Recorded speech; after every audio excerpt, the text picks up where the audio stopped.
What's up, everybody? I hope you're doing well. Welcome to the extended cut, minimally edited podcast version of this week's episode, where I thought it might be real fun to go back and critique my very first therapist website. If you've been following my channel for any amount of time, then it's no secret that I am a fan of the therapist website.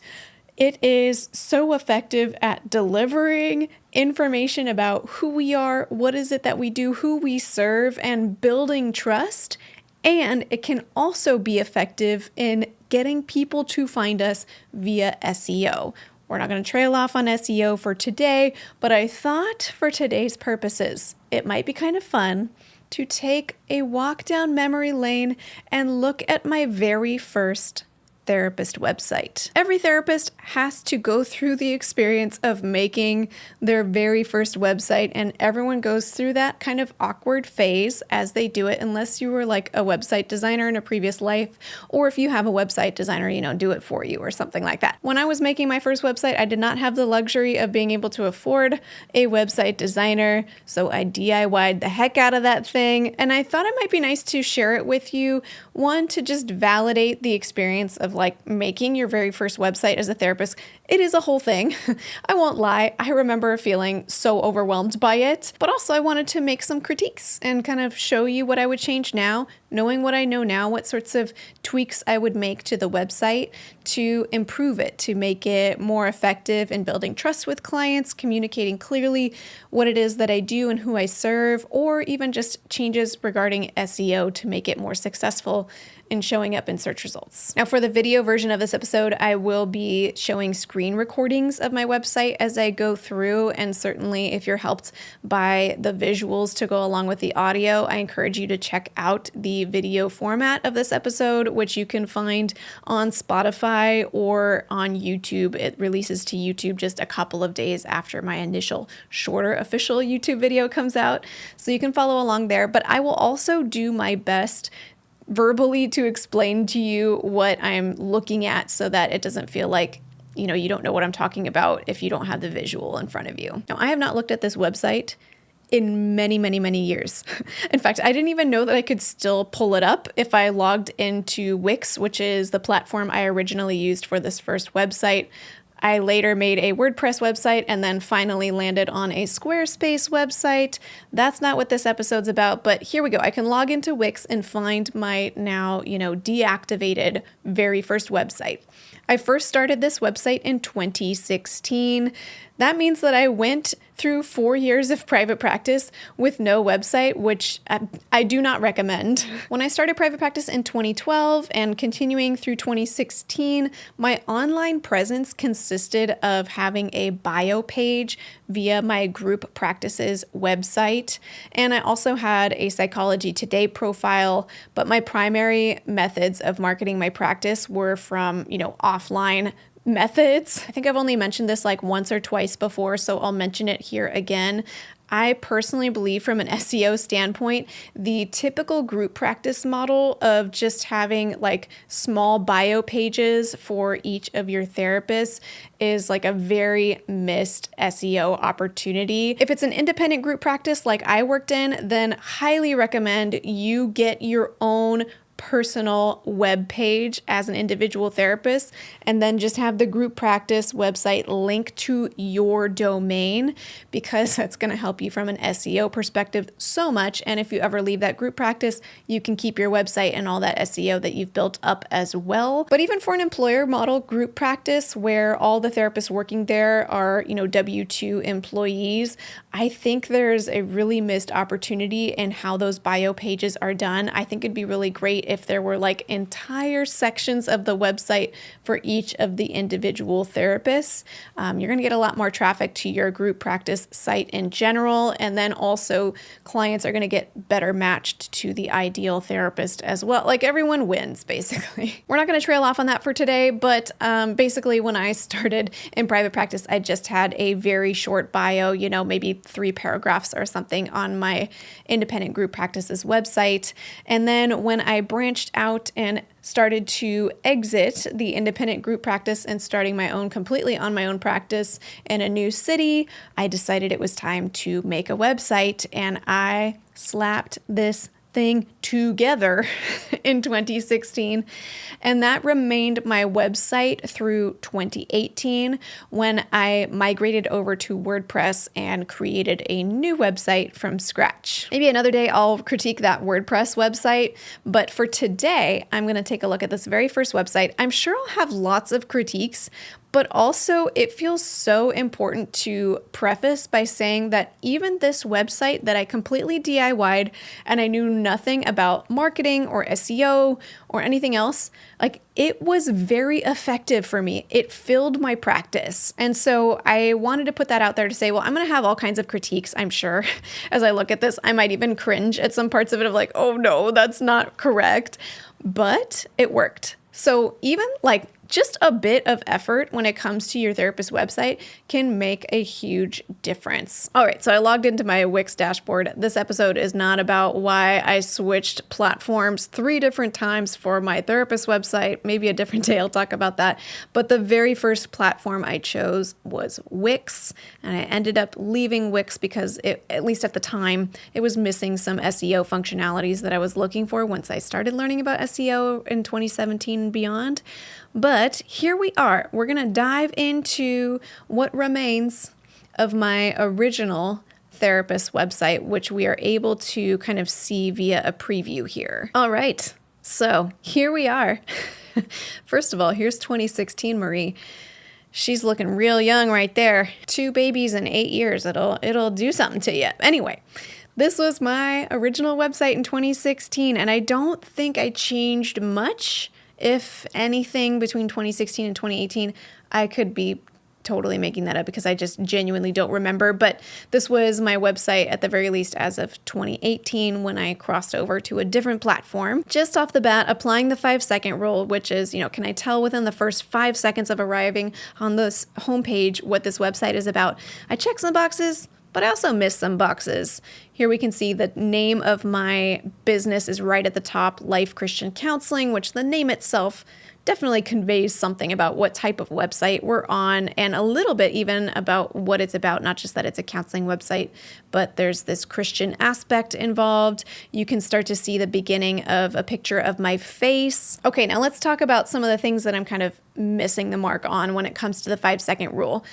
The initial text on my website, after you see, just the name of my business, Life Christian Counseling, I have a kind of introductory paragraph where I say, hello there, I'm glad you found me. If you're looking support for the areas of faith, identity, or anxiety, you've come to the right place. And then I break down each of those categories of specialty. I say faith, if you're looking for a refuge from spiritual burnout, a safe place to process marginalization, et cetera, et cetera, et cetera. So I kind of start to do almost a little like introduction to my specialties, but I do it in paragraph format, which isn't what I would recommend for what you'd want to put right here above the fold, meaning the very first thing that you see when you come onto the website. Something to think about when you're creating your website is you want to have some sort of visual right when people first land on the page that say exactly what you're about and start to instill a sense of like, this person might be able to help me, assuming that the person landing on your website is your ideal client.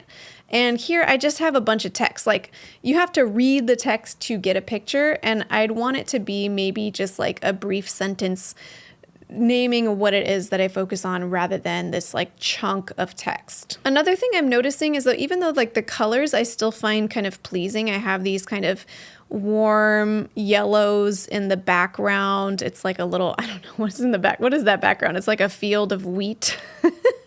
But the color is sort of soothing, I still think. And the text that I have on top is this kind of I don't know, what would you call that? Like dusty, minty green color. That's probably not what that color is called at all. Anyone who knows about color theory is probably like screaming at me right now, but it's kind of this soft, maybe olive dusty green. And I like the color, but as I look at the text sitting on top of that kind of warm yellow background, it's a little hard to see. And then in my navigation bar, I have, it's where it says home, about, services, etc. That text is really tiny and I'm having a bit of trouble seeing it. And then especially once you hover over the text, it grays out to this very kind of gray looking color that is quite difficult to see. So I would want to make that text much more legible by making it bigger and probably have more contrasting colors. Those are little like UX type tidbits, but just kind of basic things like make your website easy to read, easy to see, make it as accessible as possible is just a good tip. It's good to have somebody else look at your website and kind of catch those things for you because sometimes we don't see them when we've been working on our website for so long. So scrolling down, then I have the About Me section and I say a little bit about myself. I'm Dr. Marie Fang. I'm a licensed clinical psychologist working in private practice since 2012 and I opened my San Jose location in 2016. Okay, I see what I did here. I was trying something and I do not recommend using this approach, especially now. The Google algorithm is smarter now than it was then. And maybe this kind of worked back then. I'm not sure.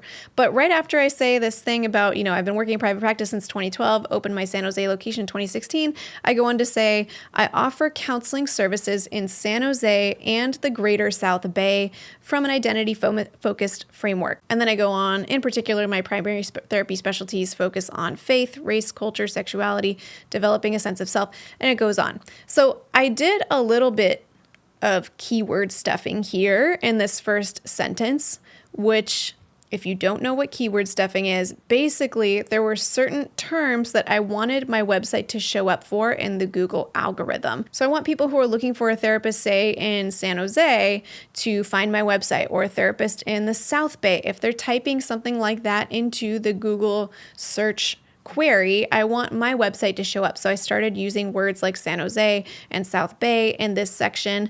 And then I also started naming other terms that I think at the time might be good like SEO keywords for the Google algorithm.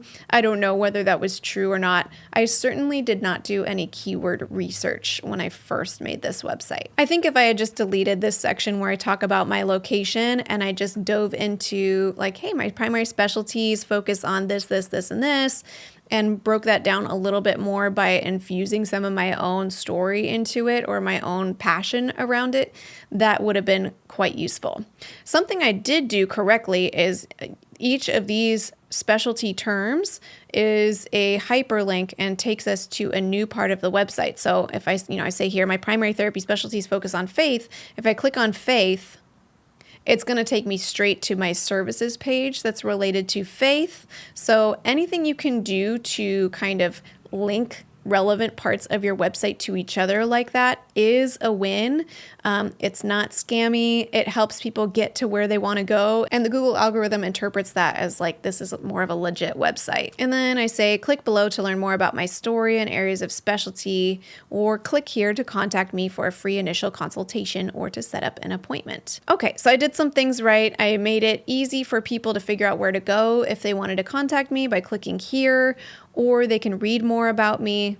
This little button that says read more is a little bit hard to read. I'd also say one thing I'd change, I said here, click here to contact me for a free initial consultation or to set up an appointment.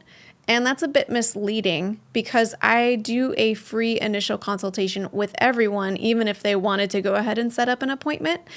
So, it's good to be clear about what is the next step if somebody reaches out to contact you, and just name that step. Like, click here to email me to ask for a free 15-minute phone consultation or whatever it is that you do, and let it kind of be one path for how to move forward so that people don't get lost in like, what am I supposed to do? Am I supposed to do a free consultation, or do I set an appointment? And make it less confusing. Like, here's how I do it. Here's the next step. Yes. Okay, so we landed on something that I'm a little embarrassed about. This is a good idea. I have this video introducing my practice, and I have it, embedded here in this about section of my homepage. The thing is, I remember this video, and what I remember about it is that it's quite cringy. For the sake of making a point, Hi there. let's see. I'm Dr. Marie Fang, licensed psychologist practicing in San Jose, California. Here? My goal is to create a safe and non-judgmental space to help you process and navigate whatever it is you might be needing some support with. But in particular, I specialize in the area of identity, which could include any number of things such as immigration history, ethnic or racial identity, gender identity, sexual identity, faith identity, and so much more. I also really enjoy working with anxiety as well as the particular stresses that can come up around working in Silicon Valley. So if you might be interested in learning more, I encourage you to check out my website at www.lifechristiancounseling.net, or you can give me a call at 415-562-6916, and I look forward to hearing from you soon. Oh, my old logo. Oh my goodness. Wow. Ooh, okay, first of all, that song was way too distracting. That was the wrong song for the context, and the song was too loud. Listen, if you make a video about yourself, just don't even worry about the song. You don't need a song. That was an unfortunate choice that I made. But you know what? It seemed like a good idea, I guess, at the time. If you want to make an intro video like this on your website, I think it is a win. And let me repeat something I said before. This website was successful for me. Like, this website filled my practice. And so even though now as I watch that video back, it is so cringy for so many reasons, I do think having some of those things is more helpful than not. So win for having the video, and yeah, maybe just like feel free to edit it a couple times or, refilm it a couple times until it feels like you kind of nail it. But before we get into that, I want to take a moment to pause and thank our sponsor, Powbox, for sponsoring today's episode. HIPAA compliance is always top of mind for me, so I was completely surprised when I learned that Google Workspace and Microsoft 365 alone are not enough to be HIPAA compliant, even if you have a signed BAA with them. I know. That's why a little over a year ago, I started using Powbox, which is the simplest, most effective solution for mental health professionals to seamlessly integrate HIPAA security into your email, all while using your favorite email provider. I genuinely was surprised by how easy it was to set up. In about 10 minutes, I had Powbox set up and fully integrated with my Google Workspace, and I haven't had to touch it once since then. But I can rest assured knowing it's keeping all my clients' correspondence with me secure without having to log into a portal to communicate with them. If you'd like to give Powbox a try, they're running a great offer right now where the first 100 people who say my name at sign up get $250 off their first year. To get the deal, just head to powbox.com and mention Marie Fang at sign up. That's Powbox spelled Paubox.com. Thank you, Powbox, for sponsoring this episode, and thank you for being my very first podcast sponsor. I feel like I've arrived. Thank you. Okay, and then you scroll down and you get to the contact me section where it has, my address at the time and a little map.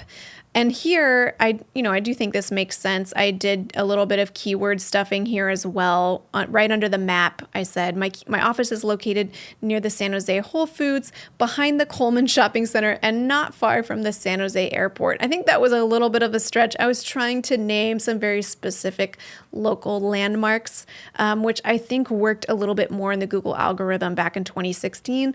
You don't need to do that now. Like, you put in your address, Google knows where you're at. If you reference organically from time to time the city that you're in, because it makes sense for people to say like, oh yeah, back when I moved to San Diego in 2022, blah, blah, blah, blah, blah, blah. If it makes sense to say it, then, it kind of flags that you are a real person and a real business talking about things like how people talk. But to just kind of add it in extra, like the way I did, may not be the most useful thing. So yeah, some of the stuff on here isn't quite visible because this website is not currently activated, but the text is a little bit illegible in the footer, this white text over this kind of yellowy background.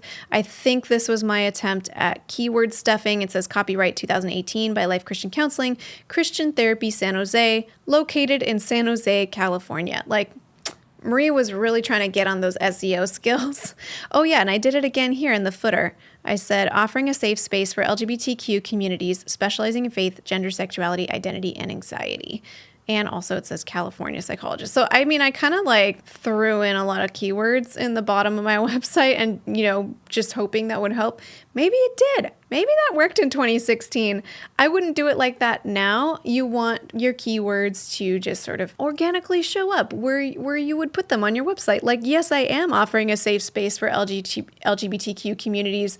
Why don't I have an appropriate space prominently featured on my website for people to read about that?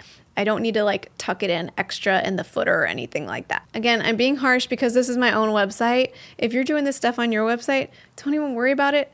Let me repeat again, this website worked really well for me. So it's not wrong per se. It's working still, or it worked at the time. So let's click around a little bit and see what else is going on. I'm going to click on the About Me page. Okay, again, I think I did some things well, and I had some misses here on my About page as well. I start off by saying, if you found yourself landing on this page and reading my bio, there's a decent chance you're considering counseling as an option for you. I mean, I think I'm trying to create some sort of connection and empathy. Like, I see you and I hear you, but it's also like, well, yeah.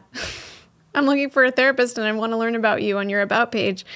You don't need to tell me necessarily that, I'm looking for a therapist. But then I go on to say, you're wondering whether I'm the kind of person who would be able to get you, accept you, and caringly guide you along your journey. I think saying something like that is totally fine. It does start to build trust with somebody. And then I go on, I do a whole paragraph talking about what's most effective in therapy. And I do like referencing this statistic a lot. I know we do it in private practice skills as well. And then I talk about how basically the most important variable when it comes to effective therapy is the relationship between the therapist and the client. So that was something that I kicked things off with. I think if you want to say it, it's fine, but it might have been nice if I just started talking more in the About Me realm rather than talking about therapy. I could put that maybe somewhere closer towards the end of the About Me section. And then I decided to take the route of talking about why I pursued a career in therapy, but I didn't get too deep with it. I think I kept my self-disclosures a lot closer to the chest at the time, which was a relic from a lot of my training where we were told to be a blank slate. And I think I remember when I was writing this that I already felt nervous about the extent that I was disclosing. So let me I very minimally disclosed. So let me read this for you and you can hear what I was feeling so cautious about. I say, I began pursuing a career in therapy at a young age. My personal and professional experiences over the years have since shaped and shifted my therapeutic style. However, it has always remained constant that I view the therapy office as a space where all can feel accepted without fear of judgment. I believe those who seek therapy with a desire to grow and willingness to challenge themselves will bring about positive change in themselves. And somehow, I felt like that was a significant amount of disclosure, like I was pushing a boundary in my internal world. So that really says a lot to me about how far I've come. There was something about saying that I began pursuing this career at a young age that felt really personal. And then even saying both my personal and professional experiences over the years have shaped and shifted my therapeutic style. That feels all like just like a remnant from at least something that I internalized in my training is like self-disclose almost never. And I obviously didn't really self-disclose at all. It was very vague, but I have changed my approach since then. I think some of that, what do you think? Is there a cultural movement around folks like potential clients and maybe perhaps more so amongst younger generations, like an expectation that therapists are willing to self-disclose like within appropriate boundaries, but like in order to build trust with your therapist, like are potential clients expecting like some little breadcrumbs of self-disclosure to make you seem like a human rather than a robot? I don't know. I don't know the answer. I bet someone's done research on this. I haven't looked it up, but I'm just so curious about that. Like, is there kind of a cultural movement in that direction, even since 2016? Oh, 2016. Who am I kidding? 2016 is a long time ago now. I was like, oh, that was just yesterday. No, that was a while ago. And then I kind of share some fluff. I don't know if this adds anything. I say, I see my role as one of supporting my clients in their individual journey of growth. Often people seek therapy when they feel like they've reached the end of their rope. Others may simply seek therapy as an opportunity for personal growth. Whatever your station, I aim to meet you where you're at and challenge you based on your individual needs. Most importantly, I strive to create a safe space to do this work. Like it's a little vague for me. I would have loved to have seen more specifics about, I'm so passionate about making this safe space. It's so important to the work of therapy to be effective. So here are some of the ways that I do things in order to make this a safe space. Here's some ways that I collaborate on your care. Here's some, fill in actual details with examples of what makes the safe space or what actions I'm doing, things like that, to support that, rather than just saying, it's so important to have a safe space. I strive to create that with you. Like, it's kind of like, okay, yeah, I hope so. Hopefully every therapist does that. So what do you do specifically? And then I have a paragraph where I kind of lay out some details about who I specifically enjoy working with. And I don't necessarily add too much information aside from listing them out.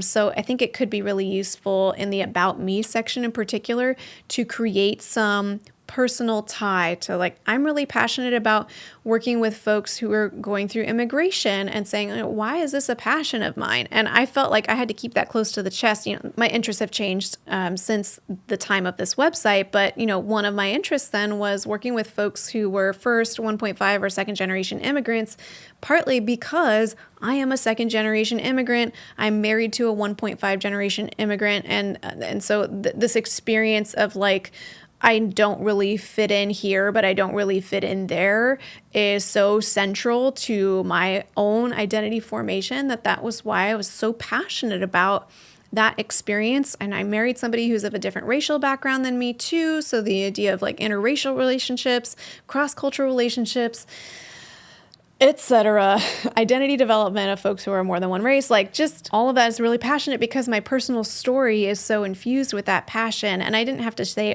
all of that on my website, but I could have said something as simple as a second generation immigrant myself, I'm really interested in the experience of like how immigration impacts folks and your identity development. It's just like enough information for somebody to go, that makes sense. I see why that's an interest of yours. And if somebody reading is also, if they're also a second gen immigrant or whatever it might be, they might go, oh, we connect on that.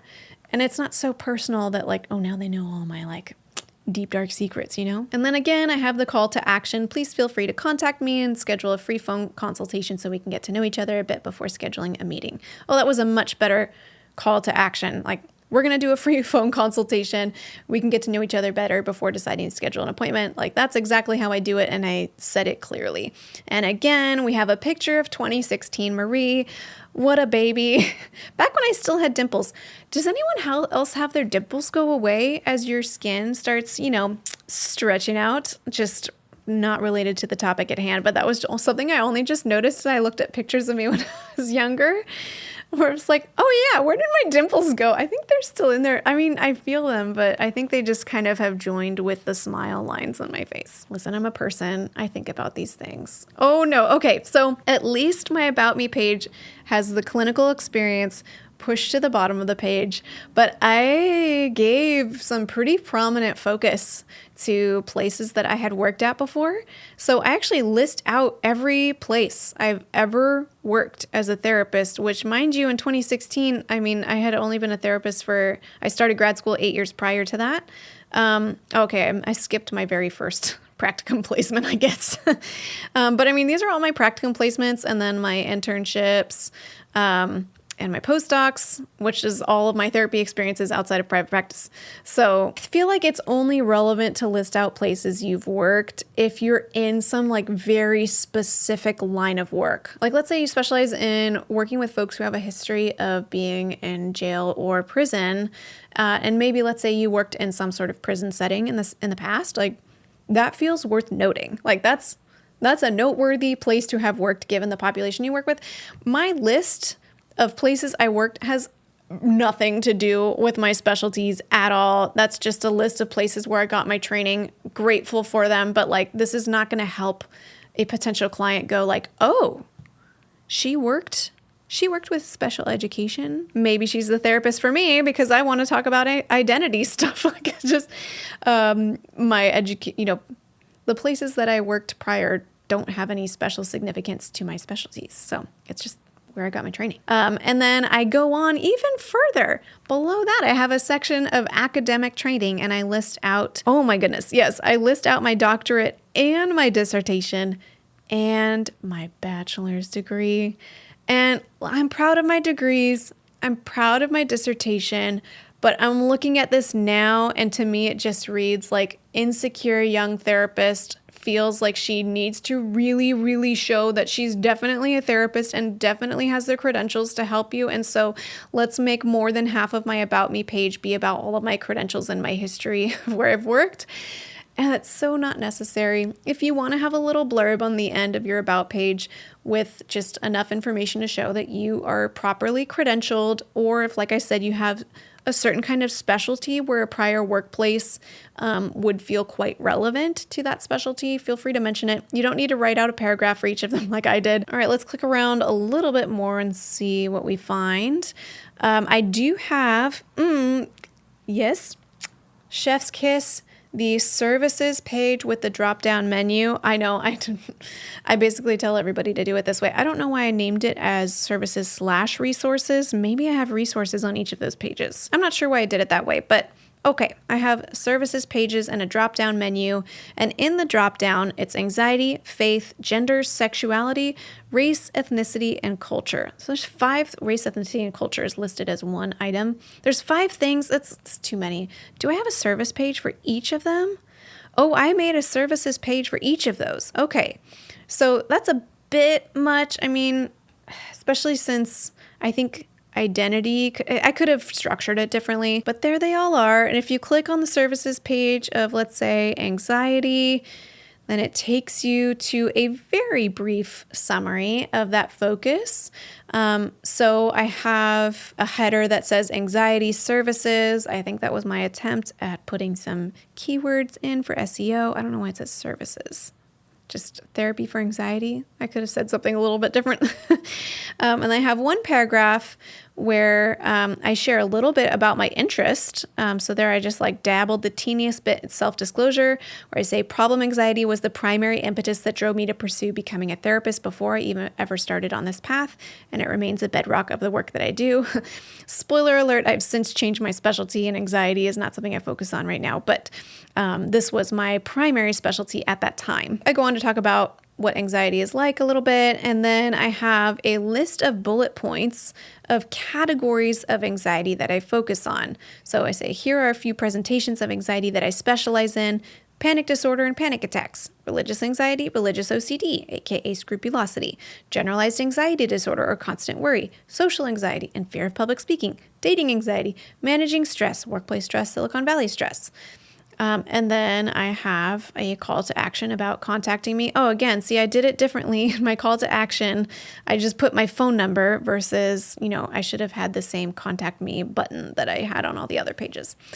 So here's a couple things that I think I missed here on this page. I do think the services page is an opportunity, a big opportunity to build trust with potential clients, because they're clicking around on your website going, can this person help me? Can this person help me?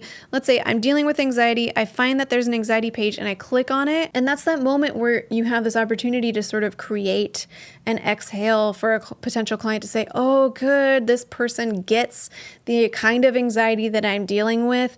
This person has a way to help me. And so you want to infuse language that both clearly conveys how you offer this supportive transformation for clients and sort of walks them through it. Like, I see what it's like when your life is riddled with anxiety. It looks like this, and you paint it in with some details. And then you say, here's how I can help. If you work with me, we're going to do this, we're going to do that, we're going to do this other thing, generally speaking. And so therefore you can look forward to, a future transformation that looks like this, and kind of paint the picture.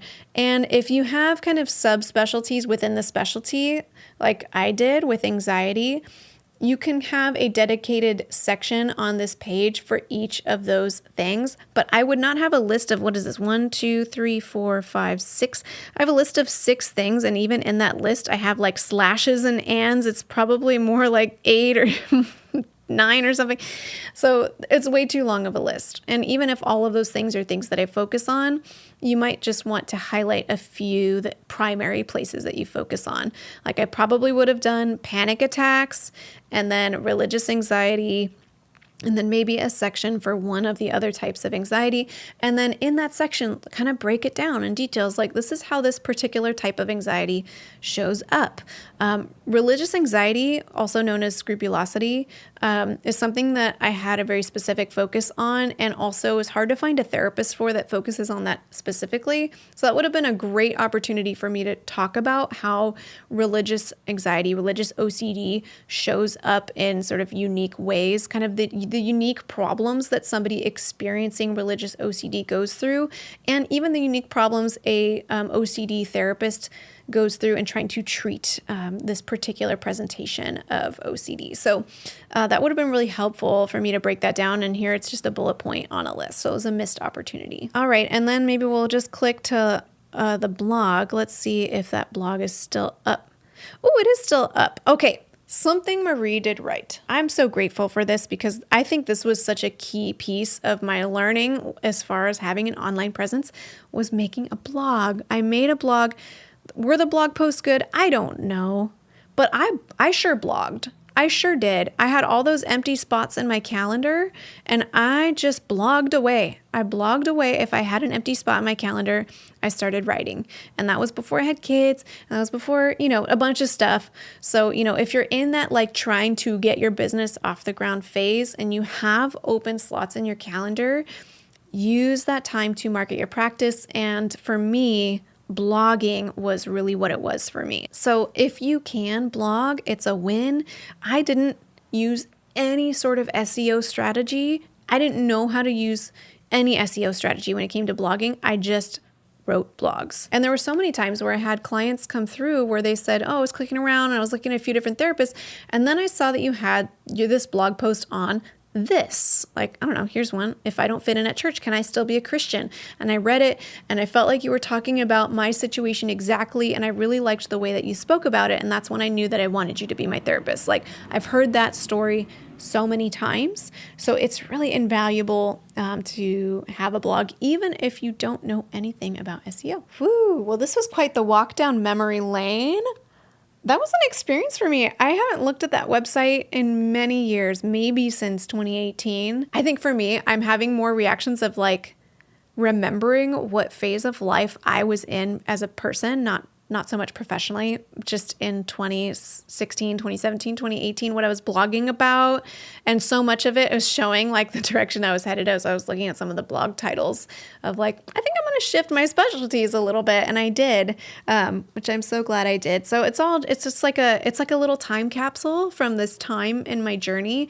And I'm really proud of it though. Like I gave myself some critiques looking back at it, but now thinking like, I built this website from scratch. I just used, one of the templates from Wix that I thought I liked the way it looked or something. And I just started filling in the text and making a website and it worked. I think that's something I feel really kind of nostalgically proud about because at the time I was just so anxious. I was like, I don't know what the heck I'm doing. Just let me just make this thing and hope that it works. And it did work. So I think it's kind of like when you're making the thing, it's always scary. Like it's unknown. You don't know if it's going to work or not. And so it's kind of nice to go back and see it from a totally different lens where it's not like, is this going to work for me or not? And it's more like, hey, I did it. I did the thing. So maybe if you have no other takeaway from this video, if you are either working on making a website or you're thinking about it and you're too scared, or maybe you're in that phase where you're kind of growing your practice, whether it's related to building your website or not, just in that like, I don't know if this is going to work phase, like maybe just draw a little bit of encouragement from your future self that's going to look back at this moment and go, oh, I know that was so hard not knowing if this was going to work, but like, look, you did it. And just like have a little bit of that with you in the moment to be like, I'm doing the thing. I don't know if it's going to work, but I'm doing it. Like, look at me go. I think if I could have had a little more of that, it would have just been a much smoother process. So I'm sending some of those vibes your way. Hopefully you can receive that. Well, if you're in the situation where you're building a website or you're kind of revisiting your website, or maybe you're planning to make a website at some point in your near future, I hope you found this encouraging. If you do feel overwhelmed by the process of building a website, I do have a course for that. Just don't mind me plugging my own course for a second. I have a course where I walk you through how to build a website completely from scratch, totally DIY'd using Squarespace, which is the platform that I now use for my therapy practice website. And I take you through it. I teach you about SEO. I make it as simplified as possible. And most of the hard work is the kind of introspective process of kind of identifying what you want to focus on. How do you present this picture of who you are as clearly as possible to somebody showing up on your website so that, you kind of get the best match going with potential clients. Well, thank you for joining me on this journey. Let me know if you'd like me to critique my second therapist website, which I then hosted on WordPress. And until next time, from one therapist to another, I wish you well.